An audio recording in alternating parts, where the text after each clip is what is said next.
Welcome to Blood in the Snow Radio, where we give you the latest news and interviews with the best in Canadian genre cinema. Here are your hosts, Robert Bellamy and Festival Director Kelly Michael Stewart. Blood in the Snow 2023 continues, and here on Bits Radio, I have the lovely Vanessa here. Could I get you to introduce yourself and your projects? Hi, I'm Vanessa Magic. I am a writer-director. I am part of the Blood in the Snow Horror Lab, but I also have a short film called Safron in the Bits and Bytes section tonight. Let's start with Safron. Yes. Okay. How did that come to you?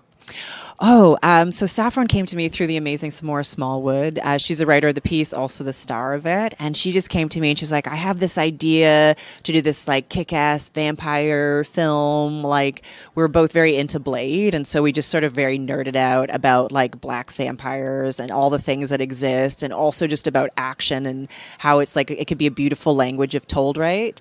And so I come from like a Muay Thai background. So I was like, we can do some of our own choreography to start. And so we did, and like there's one section in the film which is based on my choreography, which I feel very happy about. And then she was working on a project and knew all these incredible stunt coordinators, and they're like, we can get wires. And I was like, this is like the best dream of my life. Oh, wow. Yeah. And we ended up working with the visual effects artist who worked on The Walking Dead, and I was like, what is happening? This is so cool. Jen is her name. That is awesome. Yeah. And this all just kind of just fell right into place, and yeah, I think she wanted to do it as a proof of concept to beginning, and then it just sort of like ended up being something bigger, I think, because everybody who was on the project just was really supportive of her idea and like elevating like black women in the genre space. So it was very cool to be a part of it, and like it was so fun. well, even watching it, it feels like the beginning of a series. Mm-hmm. So your proof of concept it's right there. Like, but it's still a great standalone story. Yes, yeah. I think it's something we've been talking about and just ways to approach it. I think you don't see a lot of vampire with like black women besides like the Blades of it all, or if you're going back to like blaxploitation type films. And I was like, you're sort of like missing that, or at least I'm missing that in the things that I see. I'm like, I want more like black women in action, like kicking butt, all of that stuff, like martial arts. I was like, I need to watch more of it. It's what I gravitate towards, and I actively seek out those types of films. And that stuff, you're right, does get lost because everyone claimed, Wolverine going rated R, for Logan was great. Blade did it in 99 or 98. Oh, and then still that scene, it's so funny. Like, I watch what they do in the shadows, and it's like they have the ongoing joke of like wanting to have like the blood fountains, and it's like Blade did that first. It's like that in the rave first opening. It's so good, that Yes. rave opening, and you're just like, they're just like covered in blood. And I love that sort of conceit, like in the film Revenge, as like also like, like badass woman out for revenge is my favorite genre of film. And in that, there's like that epic blood scene too, where they're just like sliding around in the blood. And I don't know, more blood. It's a fun medium.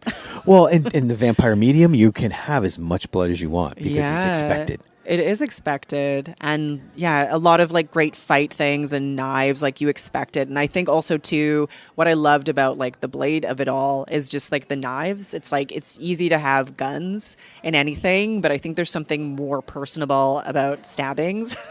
About knives, about knife play and that. And like they do that really well in the Raid. Like when he gets into the thing and he has his gun and the guy's like, he's like, that's like takeaway. He's like, let's do this like a home cooked meal. And then they fight. And I was just like, that's probably one of my favorite fight scenes in films. Yeah. You're right. It's more personal. It's more personal, right? And you need to have some level of skill. I think anyone can have a gun and shoot. It's like, that's what guns are for. It's for shooting, but it's like you need to have some skill to be able to wield a weapon. To quote Obi-Wan Kenobi, so uncivilized. Yes. Yes, see? Very much he that. He knew what he was talking about. Very good, yeah. So you're also here for the lab. Yes. What are you involved in? Like, what's your pitch in the lab? So with the lab, I came here with a feature. It's called Memories and Dreams. It's like a retro future. I'm calling it like an Afrofuturist tech noir. I love the genre of tech noir. I think it's rarely seen through a feminine eye or through a black woman's eye. So it's something I'm trying to push in that if I can, if someone will make my film, which they will. It's amazing. And just the idea of the way that things look. I think a lot of the times too, like the sci-fi and genre that I love to make has a bit of brightness to it. I think a lot of the times in that things get quite dark, and I think we all have a very dark idea of what the future looks like, but I still think the future can be bright. Well, it's that it brings to mind the Blade Runner. Yes. Because that seems to be the key for tech noir. Yes. You know? Oh, I love Blade Runner. I like the Minority Report is also very good. Yes, exactly, Yeah. exactly. Yeah. So how are things going with the lab? Like people are, oh my gosh, English. How are they accepting the pitches and things like that? I think it's good. So we've been doing these 20-minute like roundtable pitches, which have been really fun. And I think at first I was like, 20 minutes is going to go by so slow, but it goes by so quickly. And I was like, this is the idea. I'm looking for this. And everybody's really nice. I think is my favorite thing about going to genre festivals is that everybody is really kind. I think it's because a lot of us who are in genre just like have like all these ideas and they're so fantastic. It's like all the fantastic fests that exist is like because people want to see something like a little less grounded and a bit more like dreamy and amazing. Like I said, the horror genre has so many avenues to travel down. Yeah. You know, it is a very open genre. Yes. And I think that's why people are so, networky and groupy because they can go anywhere. Yeah. I also feel like with horror, and I feel as though it's underrated and like sci-fi too, in the way that you can create such smart ideas and get like a big ROI on it. And I don't know, I feel like people sort of sleep on that, but you're just like, some of the highest grossing films are all horror films. Yeah. Yeah. And micro sci-fi budget. films. Yeah. Well, okay, there are a lot of high ones, but a lot of the culty ones are super low budget. Super low budget, and it's all about the story. I think with sci-fi and with genre, you get to play a lot with metaphor. It's why I love genre so much, is because you're using the metaphor to tell the deeper story that exists. Right, you can deal with so much personal things now in sci-fi that a film set now couldn't touch. Mm-hmm. If you look at Star Trek back in the day, and even what is it now, Orville today, it hits on some transgender issues, it hits on race issues, but it's all done through the eye of aliens, and it makes it culturally acceptable. Yes. Whereas a film about that would just be panned by one side or the other. For sure. I think that's why I fell in love with sci-fi. I think it's like going back to like, I love Star Trek. I'm like huge fan of it since I was a kid. I used to watch it with my father, and it was like just the idea that the first interracial kiss was on a sci-fi show, and that the idea of this like smart intellectual woman like running the science, and you're just like, it was amazing just to see Uhura, and you're just like, it's so cool. And I like that they have that in Strange New Worlds now of like, I was like, I just find it so cool. Yeah. And yeah, as like a black woman, it's like the only type of TV that I saw where it's like you weren't tokenized or oppressed. It's like you just existed in a world. And to me, that's like, it's always one of those things that'll be so special and why I'll always love genre. Oh, yeah, you're right. Because in the 60s, 70s, even into the 80s, it was like you said, tokenized. Tokenized Except Star or Trek. oppressed. Yeah. Yep.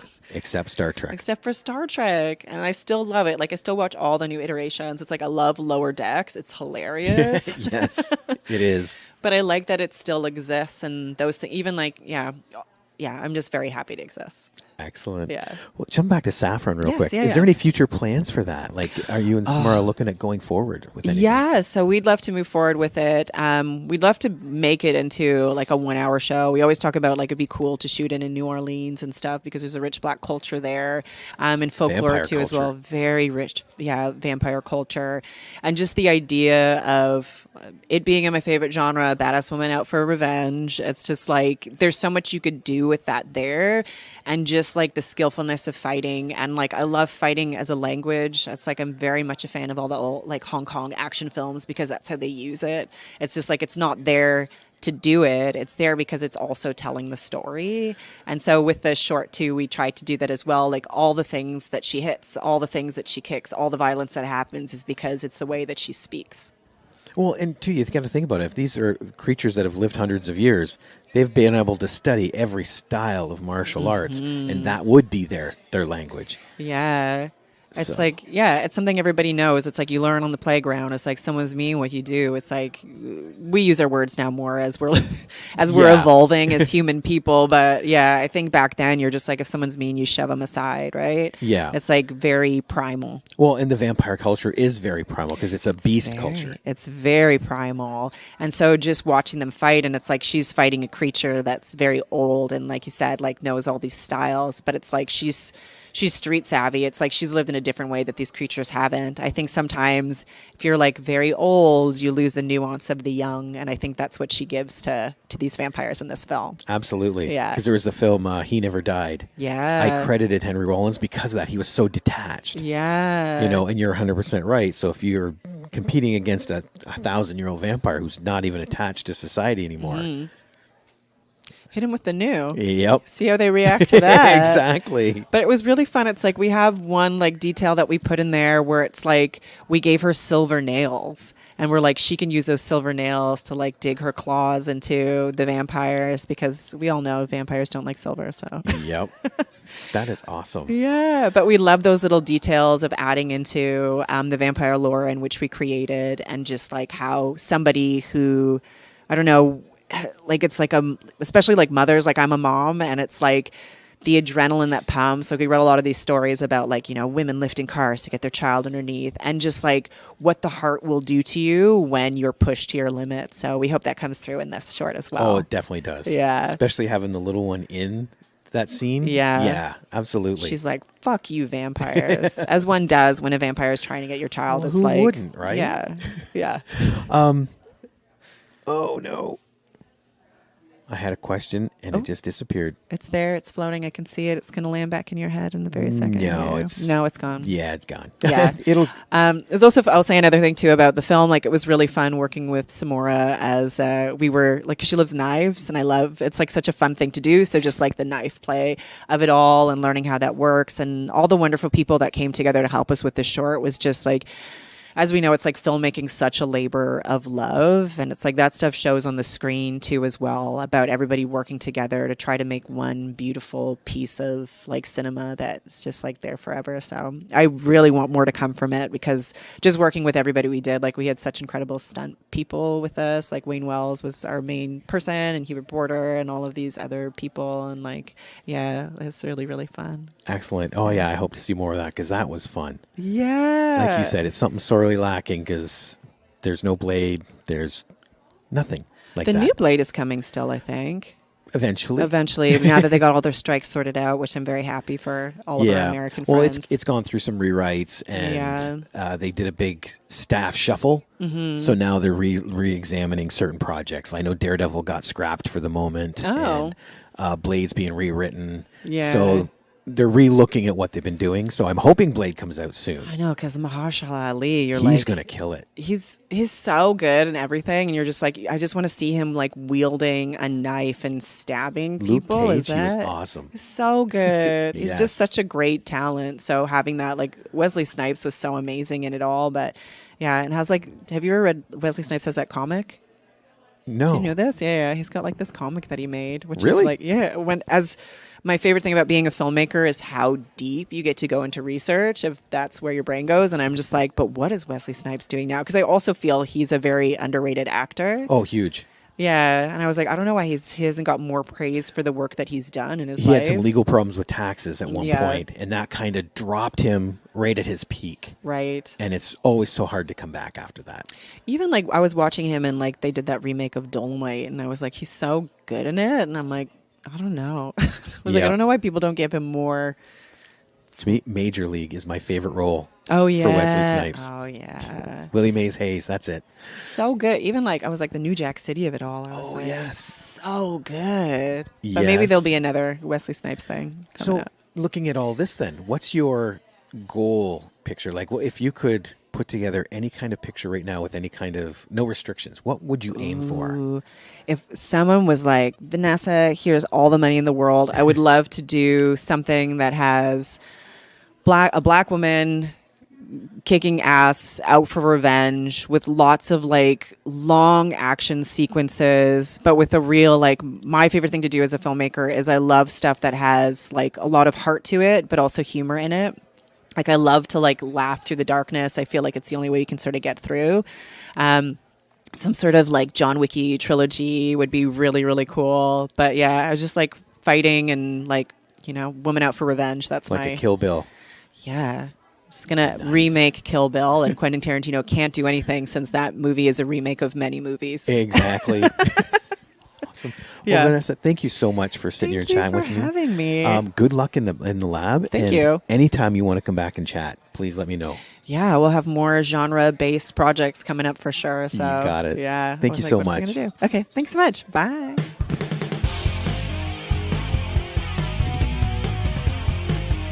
Join us next time for Blood in the Snow Radio. Bits Radio is a production of Three Evil Cats Productions in association with the Blood in the Snow Canadian Film Festival. For more information and to listen to other episodes, visit bloodinthesnow.ca and tweet us at BitsFilmFest. Music by Jen Gorman, produced and edited by Kelly Michael Stewart.